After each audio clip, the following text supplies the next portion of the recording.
नमस्कार दोस्तों, स्वागत है आपका मेरे चैनल आइडियल एस्ट्रो में। क्या आपकी कुंडली में नहीं बन रहा है धन योग और आप ले रहे हैं बहुत सा स्ट्रेस और टेंशन कि अब हमारे भाग्य में धन है ही नहीं? दोस्तों, मैं आज इस एग्जाम्पल चार्ट के माध्यम से आपको कुछ ऐसे नियम और सूत्र बताऊंगा जो आपको बताएंगे कि कितना वेल्थ प्रॉमिस्ड है आपके चार्ट में। अगर आपकी कुंडली में नहीं भी बन रहा है धन योग तो यह सूत्र एकदम सटीक तरीके से बताते हैं कि हमारे चार्ट में कितनी वेल्थ लिखी है। और अगर आप धन योग के बारे में कुछ भी जानना चाहते हैं तो आप नीचे लिखे डिस्क्रिप्शन बॉक्स में जाकर लिंक पे क्लिक कीजिए और आपको मेरी धन योग की वीडियो मिल जाएगी। दोस्तों, मेरा चैनल सब्सक्राइब करना ना भूलें ताकि मैं आप तक ये इंपॉर्टेंट इंफॉर्मेटिव वीडियोस पहुंचाता रहूं। तो चलिए जानते हैं अपने कुछ नियम और सूत्र। ये हमने उदाहरण तौर पे सिंह लग्न की कुंडली ली है। आपके लग्न कुछ भी हो सकता है। अगर आपकी कुंडली में 9th, 10th और 11th तीनों घरों में प्लैनेट प्लेस्ड हैं तो ये एक बहुत ही अच्छी लाइट की तरफ कुंडली को लेके जाता है। हम सबसे ज्यादा प्रोडक्टिव कब होते हैं? जब हमें रोशनी मिलती है। तो 9th, 10th और 11th हाउस में तीनों में प्लैनेट्स होने चाहिए। किसी भी एक में ग्रह नहीं होगा तो यह सूत्र नहीं लगेगा। यह इसकी अनिवार्य स्थिति है। तो आपकी कुंडली में वेल्थ प्रॉमिस्ड है।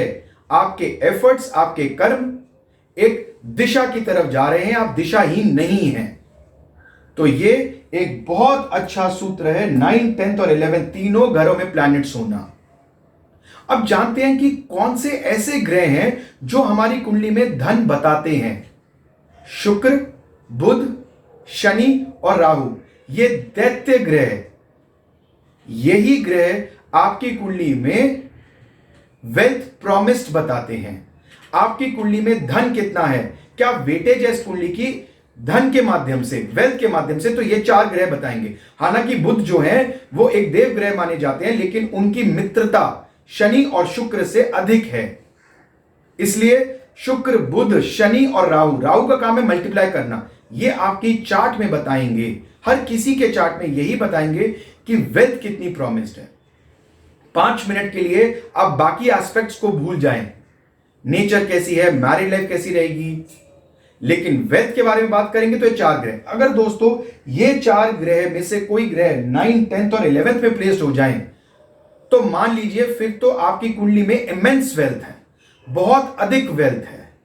क्योंकि आपका हर कोई कर्म, आपने बहुत बार सुना होगा कि लोग बोलते हैं कि मिट्टी में भी हाथ डालता है तो सोना हो जाता है। ये ग्रह और इनकी प्लेसमेंट अगर 9th, 10th और 11th हाउस में हो जाए तो क्या कहना। तो अगर 9th, 10th, 11th में इनकी प्लेसमेंट नहीं है तो आप इसका नियम दूसरा अप्लाई करेंगे। आप शुक्र, बुध, शनि और राहु, इनका आपस में कुंडली में कनेक्शन चेक कीजिए। ये आपस में कैसे कनेक्टेड हैं। युति, कंजंक्शन के थ्रू, एस्पेक्ट के थ्रू, एक्सचेंज के थ्रू, आपस में एक्सचेंज होना, या फिर नक्षत्र लेवल पर।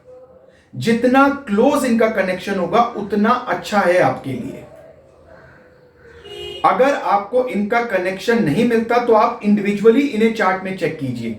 इनकी खुद की प्लेसमेंट कैसी है, क्या ये अपने मित्र ग्रह के साथ बैठे हैं या मित्र राशि में हैं। जितने कंफर्टेबल ये होंगे उतना ज्यादा कंफर्टेबल आपकी लाइफ में वेल्थ रहने वाली है। अब हम आते हैं अपने नियम 3, सूत्र 3 पे। आप पंचम भाव को देखें। अगर पंचम भाव में सूर्य, सन प्लेस्ड हैं, स्वयं राशि के प्लेस्ड हैं यानी कि लियो के, और उन पर जुपिटर और शनि का 11वें घर से एस्पेक्ट हो, दृष्टि हो। देखिए, गुरु और शनि की 2 एक्स्ट्रा दृष्टियां भी होती हैं, बट यहां पर हमें 7th एस्पेक्ट को ही इंपॉर्टेंस देनी है। सूर्य लियो राशि में 5th हाउस में प्लेस्ड हैं और जुपिटर और शनि, जुपिटर एंड शनि दोनों होने अनिवार्य हैं। 11वें घर में प्लेस्ड होके सूर्य को दृष्टि दे, यह भी एक प्रोस्पेक्ट बताता है कि ऐसे जातक की एक बहुत अच्छी कंफर्टेबल लाइफ रहने वाली है धन के माध्यम से। आपने बहुत बार सुना होगा कि जुपिटर को वेल्थ का कारक बताया गया। जुपिटर वेल्थ का कारक से ज्यादा प्रॉस्पेरिटी का कारक है। जुपिटर आपको, क्योंकि वो एक देव ग्रह, सात्विक ग्रह है, वो उतने गारंटी देते हैं कि आपके पास उतना धन होगा कि आप कभी हैंड टू माउथ नहीं होंगे। नेसेसिटीज की कभी आपको दिक्कत नहीं आएगी। आप अपनी लाइफ के अंदर अपनी नेसेसिटीज को तो डेफिनेटली फुलफिल कर लेंगे, लेकिन अगर हम इमेंस वेल्थ की बात करते हैं तो वो दैत्य ग्रह के पास ही हमें जाना पड़ेगा। अगर जुपिटर पंचम भाव में प्लेस्ड हैं और स्वय राशि के प्लेस्ड हैं, यानी कि सैजिटेरियस या पाइसेस, और उन पर बुध की 7वीं दृष्टि पड़ जाए 11वें घर से, तो ये भी आपको बहुत अच्छा प्लेटफॉर्म देते हैं जहां पर आपकी लाइफ में बहुत अच्छा वेल्थ आ सके। अगर आपके पंचम भाव में शुक्र प्लेस्ड हैं, स्वय राशि के प्लेस्ड हैं, अगर आपके पंचम भाव में शुक्र प्लेस्ड हैं, स्वय राशि के प्लेस्ड हैं, यानी कि टॉरस और लिब्रा के, और उन पर मंगल की दृष्टि है 11वें घर से, तो ये भी आपको बहुत अच्छी लग्जरियस और कंफर्टेबल लाइफ बताते हैं। ऐसे जातक का प्रॉपर्टी के अंदर बहुत अच्छी किस्मत और भाग्य चलता है। इसे आप एक बार के लिए वाइस वर्सा कर दीजिए। अगर आपके मंगल स्वय राशि के प्लेस्ड हैं, यानी कि एरीज और स्कॉर्पियो के, और शुक्र 11वें घर से उन्हें दृष्टि दे रहे हैं, तो भी आपके एक्शंस यानी कि आपकी एनर्जी यूज ही उस प्लेटफॉर्म पे होगी, उस जगह में होगी जो आपको देंगे पैसा, धन। शुक्र फाइनेंस, शुक्र आपकी लग्जरियस लाइफ, आपका कंफर्ट, तो आपकी एनर्जी का यूटिलाइजेशन, आपकी एनर्जी का यूज होना अपने आप कुदरत से आपका होगा उस साइड जो आपको शुक्र की ओर लेके जाए। अगर आपके लग्न में मरकुरी स्थित हो, स्वय राशि के हों, यानी कि जेमिनी या वर्गो के प्लेस्ड हैं, और इस मरकुरी के साथ कंजंक्शन में गुरु और शनि हो, तो भी ये आपको बहुत अच्छी बुद्धि देते हैं, जिससे आप खुद से मेहनत करके आप अपनी लाइफ में धन, वेल्थ को कमाते हैं। एक बात तो ये गारंटी है कि जिस मर्जी फैमिली में आप पैदा हो, आप अपनी फैमिली से आपके एफर्ट्स वेल्थ के अंदर बढ़ोतरी करेंगे।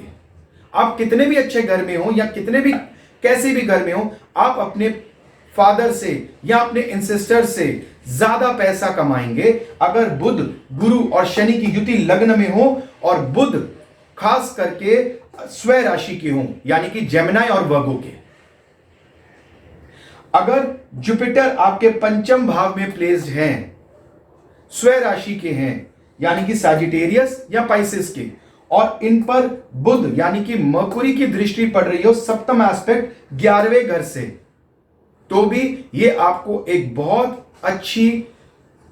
ही अच्छा भाग्य देते हैं, जिससे आप एक अच्छा धन और वेल्थ कमा सकें। अब बात करते हैं एक इमेंस वेल्थ योगा की, जिसे बोलते हैं आपकी एक्सपेक्टेशन से अधिक। अगर लग्न का मालिक सेकेंड हाउस में 11वें के मालिक के साथ युति में हो, यानी कि लग्न लॉर्ड और 11th लॉर्ड कंजंक्शन में हो सेकेंड हाउस में, और सेकेंड का लॉर्ड 11वें घर में हो, तो आपको ये इमेंस वेल्थ देते हैं, बहुत ज्यादा धन देते हैं, आपको बहुत अधिक धनवान बनाते हैं। तो दोस्तों, ये कुछ नियम और सूत्र हैं। आशा करता हूं कि आपको क्लैरिटी मिल जाएगी कि अगर धन योग नहीं भी बन रहा आपके चार्ट में, तो ये नियम को अप्लाई कीजिए। और अगर आप ये जानना चाहते हैं कि ये नियम अप्लाई होने के बाद कितना धन हम कमा सकते हैं, तो आप लग्न लॉर्ड को और चंद्रमा को ना भूलें। चंद्रमा आपकी सोच बताते हैं कि कितने में आपको संतुष्टि मिल रही है।